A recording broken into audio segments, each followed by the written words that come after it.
কাজে যত চুনামানি করবে চাই তত কাজ খালি বাইরে যায়। কালকে যে রান্না করছি দুপুরের জন্য বেগুন ভাজি করছি, পেঁপে ভাজি, আর সাথে হচ্ছে আলু বেগুন সামান্য পরিমাণে একটু পেঁপে দিয়ে যে তেলাপিয়া মাছের তরকারি।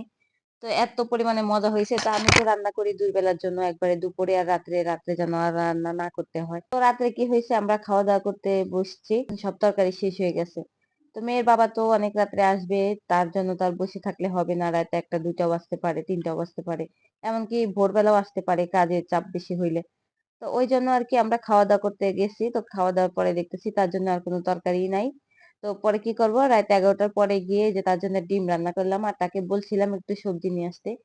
সে তো এই যে বস্তা ভইরা তরকারি নিয়ে আসছে, কয়েকদিন আর কি পেঁপেময় জীবন কাটাইতে হবে। তো যাই হোক, তাকে বাজার আনতে দিলে যে কোনো বাজারই হোক সে সবসময় বেশি বেশি করে নিয়ে আসে। মানে কোনো আইডিয়া করে না যে বাসায় মানুষ কম কম নেই, সবসময় বেশি করে আনে। তাকে হচ্ছে বাজারে পাঠালে যেই জিনিসটা তার বেশি পছন্দ ওইটাই নিয়ে আসবে, সেটা মাছ মুরগিও হতে পারে বা শাকসবজিও হতে পারে।